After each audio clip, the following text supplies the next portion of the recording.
Hello everyone, this is C Sonia Chawla and आज हम बात करेंगे 10 कॉमन मिस्टेक्स की जो सीए स्टूडेंट्स करते हैं। उनके मार्क्स याद होते हुए भी चीज़ें लूज हो जाते हैं। तो बात करेंगे कि क्या मिस्टेक्स हमें नहीं करनी है एग्जाम में, जिससे हम एग्जामिनेशन इजीली स्कोर कर सकते हैं। तो चलिए out wasting time to the point बात करते हैं।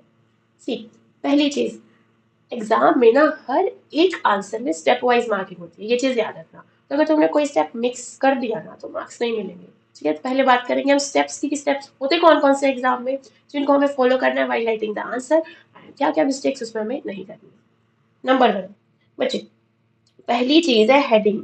जब भी लॉ का, ऑडिट का तुम एग्जाम लिख रहे हो तो उसमें हेडिंग डालना बहुत इंपॉर्टेंट होता है। हेडिंग में क्या आता है, एप्लीकेबल सेक्शन कौन सा है, उसमें सेक्शन नंबर लर्न है तो ही लिखना, नहीं है तो अवॉइड करना। ठीक है, क्योंकि अगर गलत लिख दिया तो हो सकता है 1 मार्क्स जाए, नहीं लिखे तो हो सकता है हाफ मार्क्स कटेगा। तो बेटर है 1 मार्क्स क्यों कटवाना अपना रॉन्ग लिख के, श्योर हो कि ये आएगा तो वही लिखो। प्लस उसका टाइटल क्या है, किस चीज पे है वो सेक्शन, वो लिखो। ठीक है, तो step 1 is heading. For example section 10 is essentials of a valid contract. ठीक है, स्टेप 2 बच्चे, step 2 is provision. Now you have to explain that section जो तुमने कॉट किया टाइटल में, कि वो प्रोविजन कहता क्या है। यहाँ पे बच्चे मिस्टेक्स क्या करते हैं बच्चे, कि वो यहाँ पे ना जो डीमिंग प्रोविजंस है, कुछ एक्सेप्शंस है, वो लिखना ही भूल जाते हैं। तुम्हें प्लेन सेक्शन याद है कि हाँ ये इस चीज पे है, बट उसकी कुछ एक्सेप्शंस भी होंगी, तो वो लिखना भूलना मत। क्योंकि मैंने बहुत से बच्चे, मैं टेस्ट चेक करती हूँ अपने मेंटरशिप स्टूडेंट्स की, एंड ये मिस्टेक कॉमनली बच्चे करते हैं, तो इस चीज को अवॉइड करना। ठीक है, स्टेप 3 इज फैक्ट्स। अब ये फैक्ट्स क्या होता है, देखो तुम्हें क्वेश्चन में ना कुछ केस स्टडी आई होगी, मिस्टर एक्स वाई जेड ये कर रहे हैं, तो वो तुम्हें एग्जैक्ट कॉपी पेस्ट करना है। उस कॉपी पेस्ट करने के तुम्हें 1 मार्क मिलेंगे। एग्जैक्टली शॉर्ट में उसको कॉपी पेस्ट कर देना। ठीक है, 1 मार्क यहाँ पे तुम्हारे कंफर्म हो जाएगी। नेक्स्ट स्टेप आता है एनालिसिस का। अच्छा, अब ये जो तुमने फैक्ट्स लिखे थे ना, इन फैक्ट्स को तुमको प्रोविजन के साथ कोरिलेट करना है कि ये प्रोविजन इस केस स्टडी में कैसे अप्लाई हो रहा है। ठीक है, तो वो आपको एनालिसिस लिखना है। And the last part is conclusion. बहुत बार क्या होता है, बच्चे सब एक्सप्लेन कर देते हैं, ये सेक्शन का ये प्रोविजन है, ठीक है, सब लिख देते हैं, लास्ट में कंक्लूजन लिखना ही भूल जाते हैं। कंक्लूजन बहुत इंपॉर्टेंट है, ये मार्क्स कैरी करता है। स्पेसिफिकली हेडिंग देके लिखना कि what is the conclusion, and ऐसा ना कंक्लूजन तुमने बहुत बड़ा लिख दिया, इट शुड बी 1 और 2 लाइन। ठीक है, नेक्स्ट मिस्टेक्स बच्चे क्या करते हैं, पुअर प्रेजेंटेशन। बच्चे आपने सब लिख दिया, लेकिन अगर वो कीवर्ड्स ही तुम हाईलाइट नहीं कर पाए, एग्जामिनर को नहीं दिखा पाए, तो उसका कोई यूज नहीं है। अभी हम हाईलाइट कैसे करेंगे, देखो एग्जाम में हम हाईलाइटर लगा वगैरह तो लेके नहीं जा सकते। ये हाईलाइट करने का भी होता है दैट इधर you are using capital letters, ठीक है, या फिर आप उस चीज को अंडरलाइन कर दीजिए। ठीक है, अगर आप उसको अंडरलाइन करेंगे तो आपकी चीज को हाईलाइट हो जाएगी। ठीक है, एग्जामिनर को मेन पॉइंट दिखने चाहिए एंड वो कीवर्ड्स देके तुम्हें मार्क्स दे देगा। ठीक है, mistake number 3, wrong question number. जो बहुत बार क्या होता है, बच्चे क्या करते हैं, आंसर 2A 2B चल रहा है तो 2A लिख दिया, अगले में 2B लिखने की बजाय तुम लिख देते हो ओनली B। तो B वो क्या समझे किस क्वेश्चन का आंसर है। तो डोंट फॉरगेट, 1A है तो 1A लिखना, 1B है तो 1B पूरा लिखना है तुम्हें। ठीक है, ये छोटी सी मिस्टेक कंफ्यूजन क्रिएट कर सकते हैं एग्जामिनर को, तो जहां हो सके अवॉइड करो। And the next thing is answer का प्लेसमेंट। बच्चे जो हम आंसर नंबर लिखते हैं ना, आंसर 1A 1B, इसको पेज में जो टॉप लाइन होगी वहां पे मिडल में लिखना है, लेफ्ट में मत लिखना। लेफ्ट में मार्क्स हो सकता है कट जाए, हो सकता है एग्जामिनर तुम्हारा आंसर नंबर देखना भूल जाए। तो एक प्रेजेंटेशन का पार्ट है कि हाँ अच्छा लगता है तो मिडल में लिख रहे हो, हाईलाइट हो रहा है कि हाँ नेक्स्ट आंसर स्टार्ट हो गया। And make sure her answer तुम्हारा एक सेपरेट पेज पे हो, एक पेज पे 2 आंसर्स नहीं होने चाहिए। ठीक है, पेजेस नहीं बचाने हैं, ऐसे ही तुम्हें शीट्स देगा एक्स्ट्रा पेजेस फिल हो गए तो, बट वहाँ कंजूसी नहीं करनी है, प्रेजेंटेशन ठीक रखना। फिफ्थ मिस्टेक, बच्चे राइटिंग प्रैक्टिस ही नहीं करते एग्जाम में। लोग का सोचते हैं कि हम लर्न कर लेंगे तो हो जाएगा। बच्चे जब तुम लिखने जाते हो ना, तुम्हें 10 चीजें एक्स्ट्रा पता चलती हैं।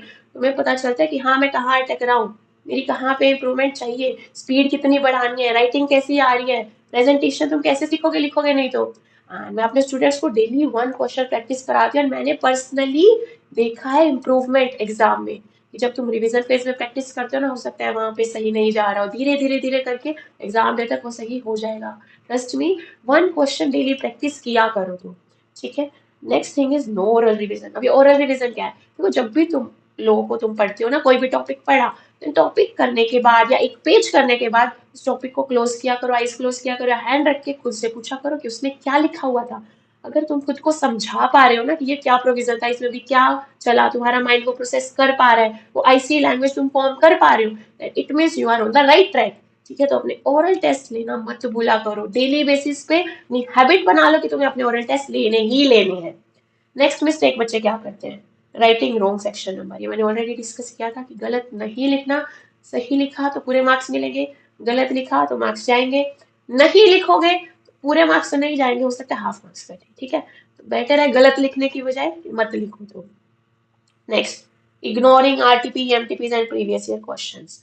बच्चे अगर तुम फाउंडेशन में हो तो स्पेशली याद रखो कि आरटीपीज एमटीपीज तुम्हें करने ही करने हैं, प्रीवियस ईयर क्वेश्चन पेपर करने ही है। एंड अगर तुम इंटर में हो तो बच्चे क्या सोचते हैं कि मैम प्रीवियस ईयर में आया तो है, तो अभी हमारे में तो नहीं आएगा ये question. This is the myth. कभी भी ऐसा मत सोचना कि ऑलरेडी क्वेश्चन आ चुका है तो तुम्हारी बारी में नहीं आएगा, तुम्हारे अटेम्प्ट में नहीं आएगा। This is not the case. आ सकता है, नहीं भी आया तो तुम्हें एटलीस्ट पता चल जाएगा कि एग्जाम आता कैसे है, किस तरह के क्वेश्चन आते हैं, ठीक है। प्रीवियस ईयर क्वेश्चंस जरूर करने हैं एंड कम से कम 1 से 2 आरटीपी एमटीपी लिख के जरूर देखना बच्चे, ठीक है। कभी भी ये गलती मत करना कि तुम छोड़ के जा रहे हो आरटीपी एमटीपी। बहुत बार तो सेम क्वेश्चन आने के चांसेस रहते हैं एग्जाम में कि आरटीपी का एग्जैक्ट क्वेश्चन नेम चेंज करके फिगर चेंज करके आ गया, ठीक है। तो ये हमारे लक पे है, प्रैक्टिस हमारे एंड से हमें करनी है, आए या ना आए वो आई से, ठीक है। नेक्स्ट मिस्टेक जो बच्चे करते हैं, नॉट यूजिंग आईसीआई कीवर्ड्स। बच्चे लो में ना मार्क्स कीवर्ड्स दिलवाएंगे तुम्हें। फॉर एग्जांपल मैं बात करती हूँ, बच्चे ने लिखा there is no legal effect, ये उसने अपनी लैंग्वेज में लिख दिया, उसको एक प्रोविजन आता था कि इसमें कोई लीगल इफेक्ट नहीं है। अब यही वो लो लैंग्वेज लिखता। लो लैंग्वेज क्या है, वॉइड। ये एक ऐसा वर्ड है जो सिर्फ लो में यूज होता है, हम नॉर्मल अपनी इंग्लिश में यूज नहीं करते, ठीक है। तो बच्चे ये चीज ध्यान रखना कि जो आईसीआई ने कीवर्ड्स लिखे हुए हैं ना, जो लो लैंग्वेज है, तुम्हें वो लिखनी ही लिखनी है। अपनी लैंग्वेज लिखोगे इवन मीनिंग सेम होगा बट मार्क्स नहीं मिलेंगे, ठीक है। कीवर्ड्स को याद रखना है एंड हाईलाइट करना है। हाईलाइट कैसे करेंगे, अंडरलाइन करके कैपिटल लेटर्स में लिख के। Last, writing stories instead of answers. बच्चे एक चीज गार्ड बांध लो फाइनल तक के लिए, जब भी तुम थ्योरी का पेपर लिख रहे हो ना, कभी भी पैराज में स्टोरीज बना के नहीं लिखना। This is not a BCom paper, ठीक है, जहाँ तुम्हें पेपर्स भरने हैं, पेजेस भरने हैं, ऐसा नहीं है।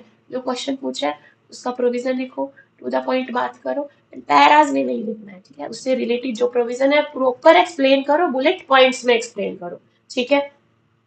तुम देखना एक बच्चे के पैराज लिखे हुए हैं, तो एक बच्चे ने पॉइंटर्स बना के लिखे। एग्जामिनर को किसको पढ़ने में ज्यादा मजा आएगा, उसको किसमें मन करेगा कि मैं इसको ज्यादा मार्क्स देता हूँ। प्रेजेंटेशन बच्चे बहुत इम्पैक्ट डालती है तुम्हारे पेपर में। सकता है एक एक मार्क्स तुम्हारे हर आंसर में एक्स्ट्रा मिल जाए प्रेजेंटेशन के लिए, तो क्यों एक एक मार्क्स गंवाना अपना जब हम ले सकते हैं, है ना। तो प्रेजेंटेशन का ध्यान रखना है, जो जो मैंने पॉइंट्स बताए तो ध्यान रखना है। एंड 2 बोनस पॉइंट्स मैं तुम्हें और बता रही हूँ 10 मिस्टेक्स के अलावा। बच्चे एग्जाम में ना शॉर्ट फॉर्म्स अवॉइड करना। कभी कभी पॉजिटिव ऑफ टाइम होता है, हम नहीं लिख पाते, तो क्या करना, एक जगह पे स्टार्टिंग में ही लिख देना कि मैं ये short form I am going to use for this, ठीक है। शॉर्ट फॉर्म लिखना, उसकी फुल फॉर्म लिखना कि क्या है, एंड लिख देना that I am going to use this short form in my exam. Examiner को पता चल जाएगा कि हाँ तुम्हें इसकी पता है, ये शॉर्ट फॉर्म है। तुमने एक भी जगह अगर एक्सप्लेन नहीं किया ना, तो तुम्हें मार्क्स हो सकता है किसी क्वेश्चन में 5 में से 5 मिलने हो, तो शॉर्ट फॉर्म की वजह से एग्जामिनर 4 मार्क्स दे, ठीक है। और यहाँ तो एक एक मार्क्स से बच्चे पास होते हैं, तो जहां जहां हम अपने मार्क्स सेव करते हैं क्यों ना करें। तो ये चीज। And second thing, case study questions में मत भूलना कंक्लूजन लिखना। बहुत बार ऐसा होता है बच्चे प्रोविजन लिखाते हैं कि क्या क्या हो रहा है, लास्ट में कंक्लूड करना ही भूल जाते हैं। तुमने प्रोविजन लिख दिया, फैक्ट्स लिख दिया, एनालाइज कर दिया उसका, एंड एनालिसिस में ही तुम लिख के आ रहे हो कि हाँ अब ये हो रहा है, ये हो रहा है, अलग से कंक्लूजन नहीं लिख रहे, तो ये चीज तुम्हारे मार्क्स कट करवाएगी। अलग से कंक्लूजन लिखना है, हाईलाइट होना चाहिए कि ये कंक्लूजन है, ठीक है। बात समझ के ये 10 मिस्टेक्स अवॉइड करोगे, आई कैन बेट तुम्हें अच्छे मार्क्स स्कोर करने से कोई नहीं रोक सकता, ठीक है। ऐसे यूजफुल वीडियोस के लिए stay connected. Signing off for today, C S Sonia Chawla.